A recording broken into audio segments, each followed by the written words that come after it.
Trends in the horse business. No different from trends in society.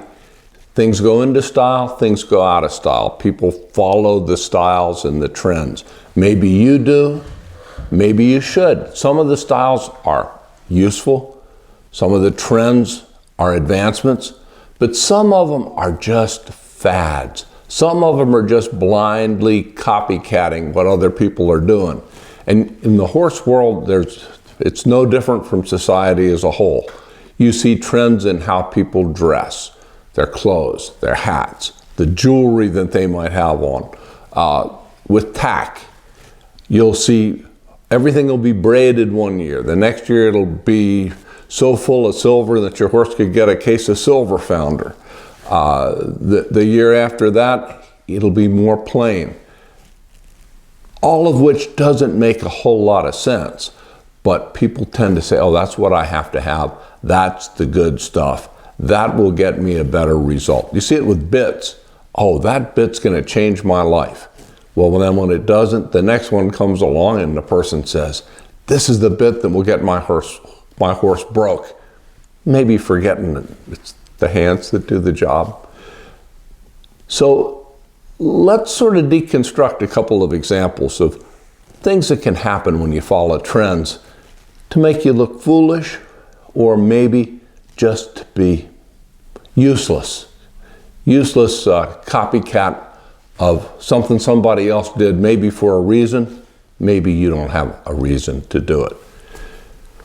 One of the leading showmen back in the 60s with reining horses, cow horses, performance horses generally was Bob Anthony. He was a head trainer at Willowbrook Farm where the great stallion Joe Cody stood. And Bob, who was not short on ego or self-esteem, let's say, was asked once in a magazine article, well, you must have to be careful to follow the trends. And he said, oh no, when you're in my position, you don't follow the trends, you set them, which means that others will follow you. So I'm at a horse show down in southern Maryland. Bob Anthony is hauling one of Mr. Fuller's horses for the year-end award. At that point, it was a trailer race. You had to go to a lot of shows, win a lot of different classes. Your horse had to have some real staying power, but it was a grind.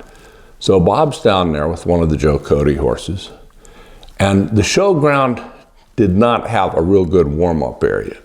So before the reining came up, like, an hour before or more, Bob gets out this big sorrel mare, and he starts running her up and down this pea gravel driveway, pulling on her, stopping her, turning her around. Pretty quick, everybody that was there with the reining horse thought, oh my God, we got to do this.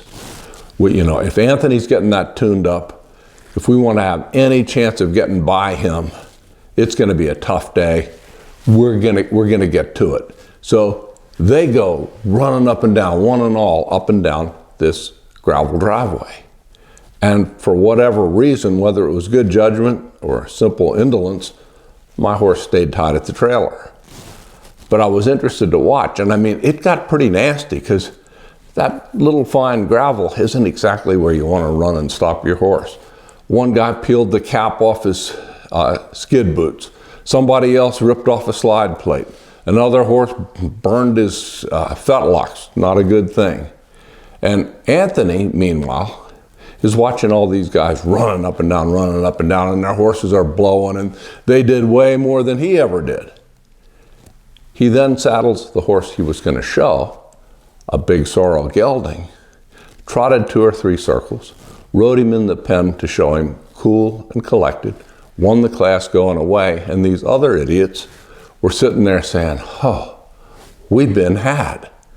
He just decoyed them into over-preparing their horses by setting a trend, a bad example, which they followed. So you don't follow that bad example. Never suspend your independent judgment. If something looks like a bad idea, it's entirely possible it will be. Another example, really I think a humorous example of a trend that should never have been a trend, was at the Quarter Horse Congress some years back. It was back when the reining futurity, the NRHA futurity, was held in Columbus in October, and all the toughs were there. And the Paul and Bill Horn were just lighting it up. I think they maybe had 1, 2, and 3 that year. I think that was the year Paul won it and Bill was either 2nd and 4th or 2nd and 3rd. But what intrigued people was Bill was riding his horses all in the same bridle. And the bridle had a sort of an anomaly to it. And I'll demonstrate that here.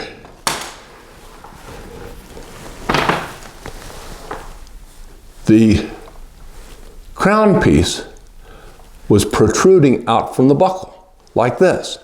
And people speculated why he was so fixed on having this bridle with this protruding piece sticking out from the left. And the theory was, well, maybe he had a horse or two that didn't turn too well to the right, and they saw this out there and they thought they were going to get banged in the cheek with a bat. Because back in those days, people would do that stuff.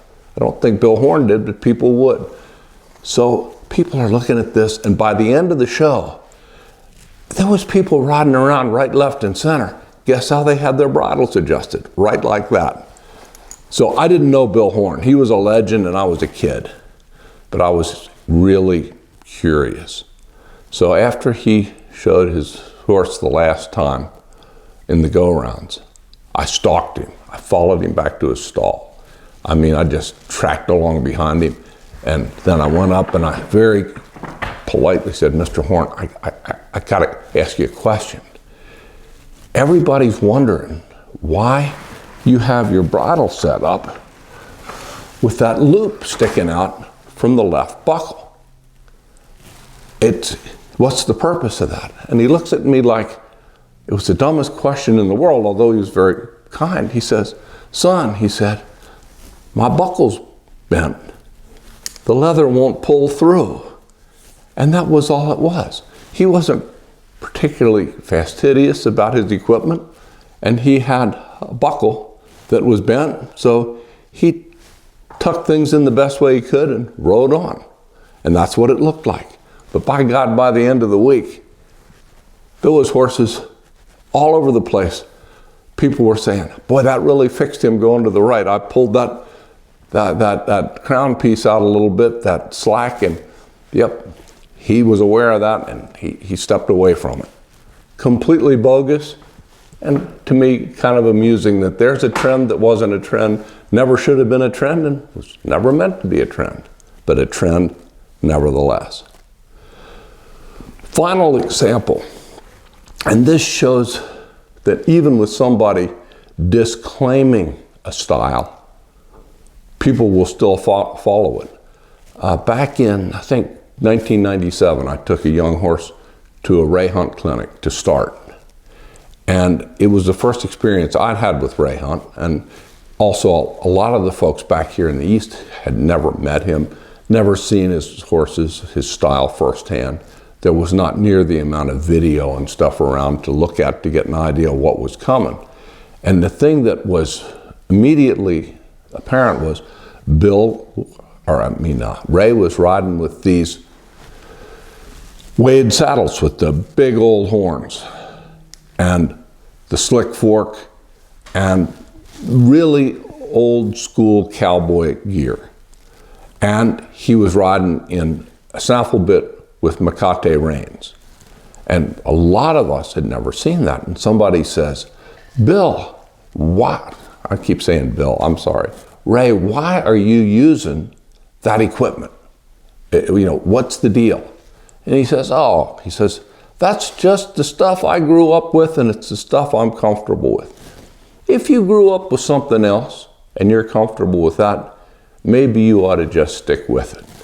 And I thought that was the most rational explanation of why you shouldn't just follow a trend that you could imagine. If you had something that worked, stick with it. Human nature reasserted itself, though. Went back to the repeat clinic the next year. I think there was 24 horses there. of those 24 horses, the same number of horses the year before, there had been, I think, one weighted saddle. The second year, there was probably 15 nice new weighted saddles and Macate bridles. You can't change human nature, but I keep thinking it's worth trying. Because while that equipment is fine, most folks would have done better using the equipment they were used to, if it was comfortable, if it worked. And instead of spending all that time and money on new equipment, spending it on their horses. So that's my rant on not following trends. Think for yourself. Don't look like somebody who's never left home before. Don't stand out for a negative reason. Don't be wearing a hat from the convenience store and, jeans that are over the top of your boots are so short. But you don't have to have the most recent thing. You don't have to have the most modern thing. You don't have to have the thing that's in style this year.